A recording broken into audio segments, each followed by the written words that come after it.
Hello students, आज हम लोग पढ़ेंगे यूजेटी के बारे में। UJT means unijunction transistor.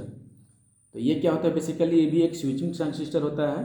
It shows negative resistance in its characteristics. बताएंगे क्या होता है negative resistance, which is use as in relaxation oscillator, जो कि एक ऑसिलेटर होता है रिलैक्सेशन ऑसिलेटर, उसमें यूज किया जाता है। It is three terminal device. ये थ्री टर्मिनल डिवाइस होता है। देख लीजिए सिंबल क्या होता है इसका, इस प्रकार से इसका सिंबल होता है। Just like JFET. जेफेट में क्या होता है?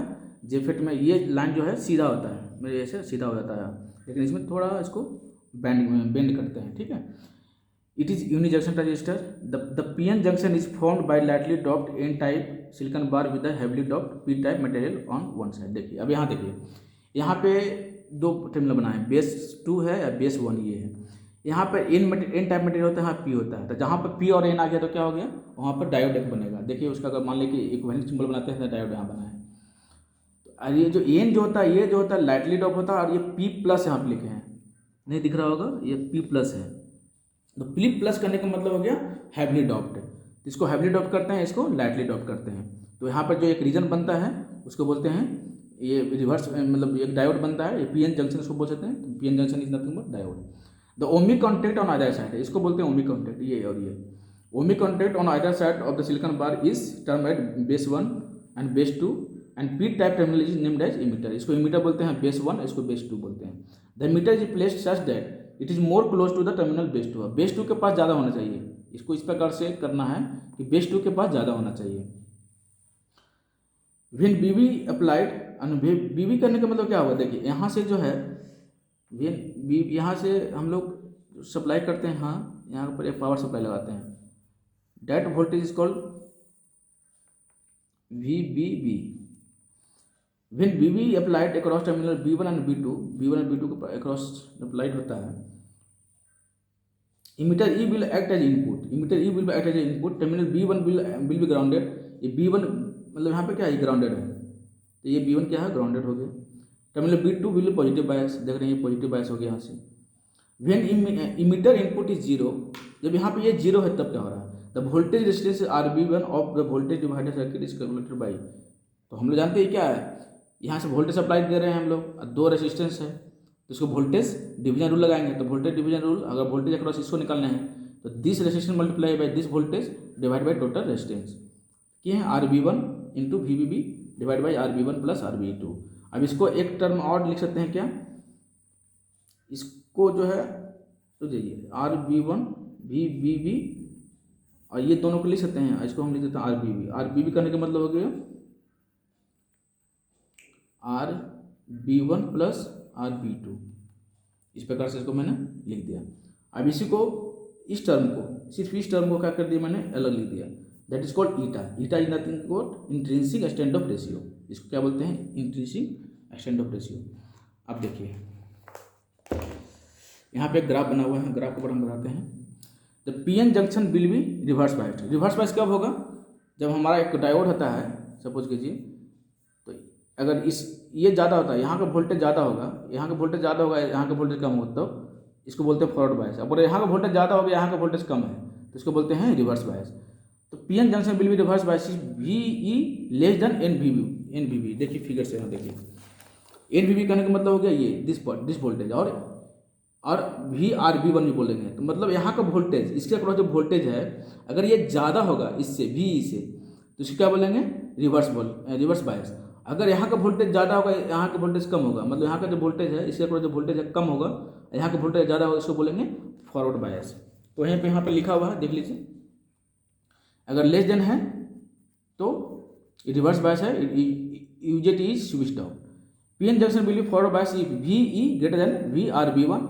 इट रिजल्ट्स क्या हो, उसके बाद क्या होता है, larger current will flow from emitter region to the base reason.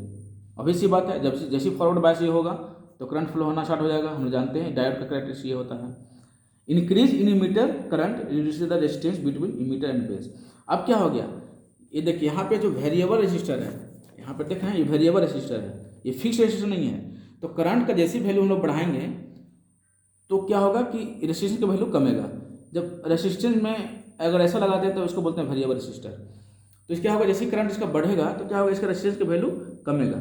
तो रेजिस्टेंस की वैल्यू कमता है उसी को बोलते हैं नेगेटिव रेजिस्टेंस। अगर रेजिस्टेंस की वैल्यू किसी केस में अगर बढ़ता है तो उसे बोलते हैं पॉजिटिव रेजिस्टेंस। तो इस केस में क्या हो रहा है, घट रहा है रेजिस्टेंस की वैल्यू, इसलिए इसका नाम क्या है, negative resistance, resulting in negative resistance of the emitter terminal. अब देखिए इसमें अब कर्व पे आते हैं, तो कर्व में कितना है, 3 रीजन दिए हैं, cut off region, peak point and value point. देखिए कट ऑफ रीजन क्या है, मतलब स्टार्टिंग में क्या है, स्टार्टिंग में वी ई जो है less than V B R one है ना। तो क्या हो रहा है कि हम वोल्टेज दे रहे हैं फिर भी कुछ नहीं हो रहा है, तो अचानक से क्या हो रहा है कि जैसे ही हम लोग ये फॉरवर्ड बायस हो गया, जैसे ही फॉरवर्ड बायस हो गया तो करंट का वैल्यू अचानक से इसमें इंक्रीज होना स्टार्ट हो जाता है ना। यहाँ से करंट का वैल्यू अचानक से इंक्रीज होगा तो रेजिस्टेंस का वैल्यू, चूंकि वेरिएबल रेजिस्टर है तो रेजिस्टेंस का वैल्यू क्या होगा, डिक्रीज होना स्टार्ट होगा। तो इस रीजन को बोलते हैं नेगेटिव रेजिस्टेंस रीजन, इस रीजन को बोलते हैं कट ऑफ रीजन। उसके बाद फिर क्या आता है कि फिर ज़्यादा एक लिमिट से ज़्यादा बढ़ाते हैं तो फिर ये क्या करता है, बढ़ना शुरू होता है, उसको बोलते हैं सैचुरेशन रीजन। तो 3 रीजन है, हम लोग एक एक करके रीजन देखेंगे। तो कट ऑफ रीजन में देख लीजिए, it is the area where the unijunction transistor does not get sufficient voltage to turn on, है ना।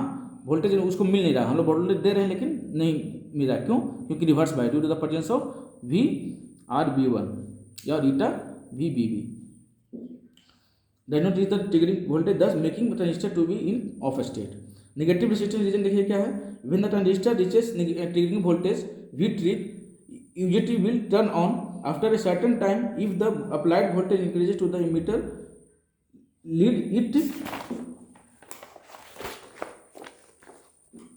it will reach out at the peak V peak। देखिए यहाँ V peak है, यहाँ पे इसको V peak बोलते हैं, इसको वैल्यू पॉइंट बोलते हैं, पीक पॉइंट भी बोलते हैं, ठीक है।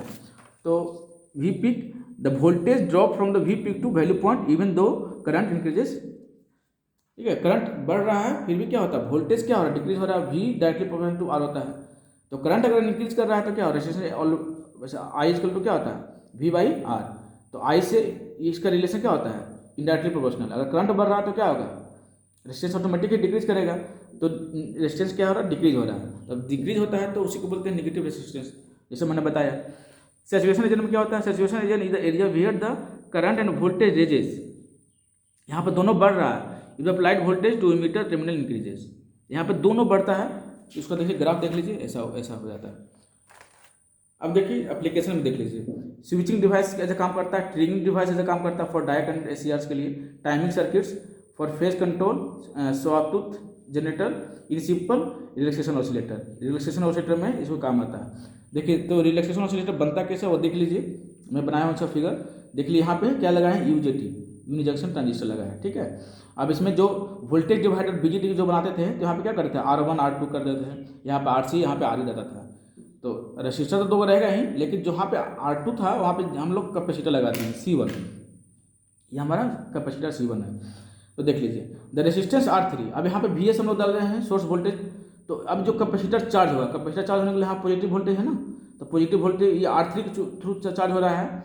The resistance R3 charges the capacitor C1 until the peak point, ये पीक पॉइंट तक ये क्या करेगा, रेजिस्टर को चार्ज करेगा, यहाँ तक कैपेसिटर को, यहाँ पर रेजिस्टर, ये जो रेजिस्टर है मतलब इसके थ्रू चार्ज हो रहा है, वोल्टेज यहाँ से आ रहा है, इसके थ्रू चार्ज हो रहा है कैपेसिटर।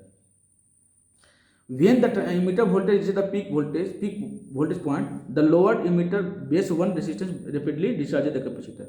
अब क्या है, ये जो R1 है अब ये चार्ज हो गया, तो अब जो है हम लोग जानते हैं कि ये जो इमीटर रेजिस्टेंस होता है जो नेगेटिव फीडबैक जैसा काम करता है ना, ये नेगेटिव फीडबैक जैसा काम करता है, क्योंकि ये रेजिस्टेंस लगाने से क्या होता है, हमारा जो गेन होता है कम हो जाता है। गेन कम क्यों होता है, due to the negative feedback. तो ये क्या करेगा, फिर ये जो है ना, एक बार चार्ज फुल्ली चार्ज हो गया, वी पीक तक पहुंचा, तो वी पीक तक यहाँ पहुंच गया, लेकिन ये due to this presence of this resistor R1 क्या करता है, इसको फिर से डिस्चार्ज कर देता है। तो डिस्चार्ज करने का मतलब क्या हुआ, उसमें ये R का वैल्यू डिक्रीज होना स्टार्ट हो जाता है, ग्राफ ऐसा हो जाता है। तो the lower emitter base 1 resistor rapidly discharge the capacitor, discharge कर दिया। As the capacitor C1 discharges beneath the value point, मतलब क्या होगा, यहाँ से यहाँ तक पहुँच गया। उसके बाद क्या होगा, the emitter base 1 resistance will return back to the high resistance, उसके बाद रेजिस्टेंस जो था अपना हाई रेजिस्टेंस में चला जाएगा, thus making capacitor free to the charge आएगा। उसके बाद कैपेसिटर डिस्चार्ज होगा, फुल्ली डिस्चार्ज हो गया, तो फिर से क्या होगा, फिर से ये चार्ज होगा थ्रू R3। तो ये प्रोसेस क्या होगा, चलता रहेगा। तो उसी कारण इसको बोलते हैं रिलैक्सेशन ऑसिलेटर। अब एडवांटेज ऑफ यूजेटी देख लीजिए, इसका लो कॉस्ट होता है, नेगेटिव रेजिस्टेंस कैरेक्टरिस्टिक्स होता है, नेगेटिव रेजिस्टेंस ये हो गया हमारा, ये जो पार्ट। उसके बाद required low value of triggering current, stable triggering voltage. इस प्रकार से इसका एडवांटेज होता है। Okay, thank you.